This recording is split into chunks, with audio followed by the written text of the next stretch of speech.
Bom dia. Boa tarde. Boa noite. Esse é o jornal da CIPAT, de número 19.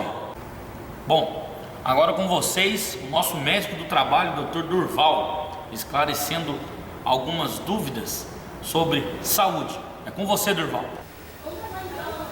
Então nós vamos falar algumas palavras sobre o Covid e sobre as doenças sexualmente transmissíveis para essa 19ª CIPAT que nós estamos tendo aqui na nossa Simões. 19ª CIPAT combina com o Covid-19, certo? Mas vamos falar alguma coisa sobre esse coronavírus que está nos atacando.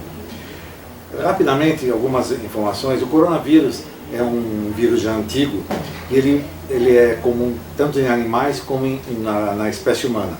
Raramente os que estão em espécie animal se transmitem para a espécie humana, menos o MERS-CoV e o SARS-CoV, que é esse atual.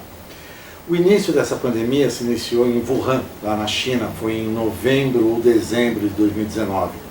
Parece que ele começou com sangue de morcego que pingava em cima de alguns roedores que o pessoal fazia uso para comer. E aí houve a transmissão inicial e foi se propagando, porque ele se propaga muito fácil. É o SARS-CoV-2 que provoca essa patologia. 80% das doenças, das pessoas que adquirem esse vírus são assintomáticas ou com poucos sintomas. 20% têm sintomas mais leves. E desses 20%, apenas 5% necessitam de internação hospitalar para fazer o uso de medicação específica, principalmente oxigênio, e outros que foram se descobrindo com o passar do tempo dessa patologia. Os principais sintomas dessa patologia é como se fosse uma gripe, vamos dizer assim. É tosse, é coriza, dor de cabeça, dor de garganta, cansaço. Mas tem um sintoma que é mais específico, que é a perda de olfato e de paladar. Esse é bastante específico para essa patologia. Então, às vezes passa desapercebido e tem gente que nem esses sintomas apresenta, por isso é difícil a identificação. A transmissão se dá de pessoa para pessoa, através de gotas de saliva, espirro, tosse, por isso você tem que estar sempre preservando, usando máscara, né? Para se preservar e preservar os outros. Existe a transferência de a pessoa que tem a patologia mexe na boca e apalpa em materiais e fica na superfície por algum tempo, e a outra pessoa chega e passa a mão naquela superfície e se autocontamina. E existe uma teoria mais rara, mas que já está provada, que o vírus que você fala, que transmite pela saliva, fica em dispersão no meio ambiente, às vezes por algumas horas, e você pode pegá-lo quando estiver respirando ali naquele ambiente. Por isso sugere esse ambiente sempre bem arejados, abertos, para o ar entrar e sair para evitar a contaminação. Do diagnóstico, o mais importante, o diagnóstico de confirmação da doença, do 2º ao 6º dia é aquele exame chamado RT-PCR, que é aquele do cotonete grande que você colhe material de ambas as narinas e da orofaringe, da garganta, e examina, identifica a presença do vírus. Esse é o padrão ouro. Do 2º ao 6º dia do início dos sintomas. Aí é o exame que funciona na prevenção e na identificação da doença.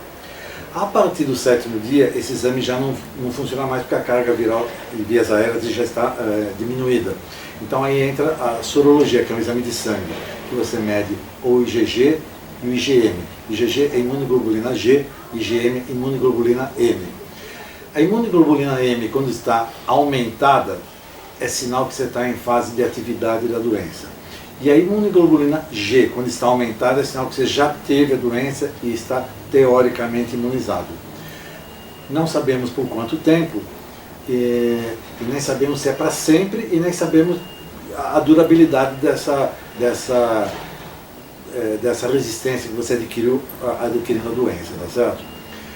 O IgG é a imunoglobulina que você apresenta quando você toma uma vacina, tipo sarampo, rubéola, catapora, e ela cresce indicando que você está imune. Mas a gente não sabe, nessa patologia, por quanto tempo vai estar imune ainda.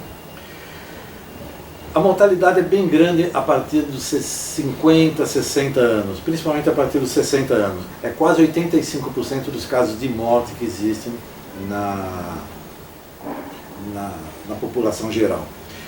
Porém, a gente está vendo que está aumentando o índice de mortalidade na faixa de 20 a 30 anos. Isso porque o pessoal está descuidando, está se expondo, está indo em baladas, em festas. Então, está aumentando a significância da doença nessa faixa de pessoas, inclusive levando à morte.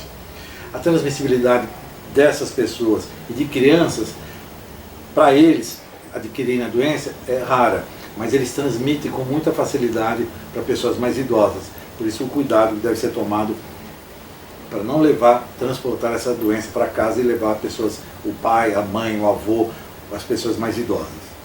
Na verdade, essa doença, inicialmente pensava-se que era uma doença respiratória, mas na verdade era uma doença sistêmica, pega todos os órgãos, não só a parte respiratória, como pneumonia, problemas pulmonares, como também leva a problemas neurológicos, problemas de êmbolos, de trombose venosa, vasculares, problemas de rins, problemas dermatológicos e até problemas mentais. As sequelas não se sabe ainda, como se conhece pouco essa patologia, posteriormente de adquirir a doença, depois de curado, não se sabe se existe alguma sequela que fique permanente. Tem gente que tem sequelas permanentes de perda de olfato, de alteração da memória, de problemas neurológicos, motores. Então ainda não se sabe bem como se maneja com tudo isso. O cuidado que tem que se ter é com o tratamento, seria mais a parte de prevenção, porque não existe um tratamento específico, não existem drogas ativas contra essa patologia. Quando a pessoa é internada, você tem um arsenal de medicações que já existiam. É corticoide, você tem que tomar alguns antibióticos, mas não existe uma droga específica para a cura dessa doença. A droga que está se identificando lá fora do Brasil, não tem ainda aqui, é o Remdesivir, que parece que ela diminui um pouco o número de dias de internação, mas não funciona na redução da mortalidade ou alguma coisa parecida. Ela diminui a internação, tá certo? O que precisa fazer nesse ponto seria realmente a prevenção. E a prevenção que é o mais importante para vocês saberem, que é o distanciamento social, ou seja, não o isolamento, mas o distanciamento. Ficar com uma distância de 1 metro, 1,5 metros de uma pessoa a outra, porque existe a contaminação pela gotícula de saliva. Usar a máscara, que você estaria prevenindo disso aí. Máscara você tem, as melhores são a N95 e as máscaras cirúrgicas de 3 camadas. Mas essa fica mais para o pessoal de ambiente hospitalar. A máscara de pano, que tenha 2 ou 3 camadas de algodão, funciona muito bem. Só que você tem que retirá-la, usá-la, aliás, e retirá-la a cada 2, 3 ou 4 horas, caso ela fique úmida, caso esteja suando, porque aí ela perde a efetividade. Então, pode lavá-la, mas deixar sempre uma de suporte, levar mais do que uma nos locais onde você esteja. Usar o álcool gel para higienizar as mãos e ambientes também, superfícies, porque é de onde você pode adquirir a patologia. A gente pede para a pessoa ficar usando também, pelo que se entendeu que a gente foi aprendendo com essa doença, quando a pessoa estava internada, parece que tem menos complicações quando tem um índice de vitamina D e de zinco no sangue um pouquinho acima do normal para acima do normal. Então a gente sugere que seja feito o uso de vitamina D e de zinco preventivamente. Vitamina D seriam 1.000, 2.000 unidades diárias e o zinco poderia ser na faixa, zinco quelado, na faixa de 40 miligramas por dia. Qualquer coisa você entra em contato com a gente aqui na enfermaria que a gente pode orientá-los. O pessoal usa muito vermífugo, tipo ivermectina ou anita, mas não tem certeza que funciona. O que tem certeza é a vitamina D e o zinco, que realmente eles são efetivos nessa função. Aqui no Brasil nós temos aproximadamente 6 milhões de casos e aproximadamente 170 mil mortes. E no mundo nós temos 31 milhões de casos e aproximadamente 980 mil mortes. Então é uma patologia que mata, é preciso tomar muito cuidado. Os cuidados são esses básicos que eu falei, vou repeti-los que é o mais importante. São 3. É o distanciamento social, é o uso de máscara e a higienização de mãos e de ambiente onde vocês estejam atuando e trabalhando. Muito obrigado.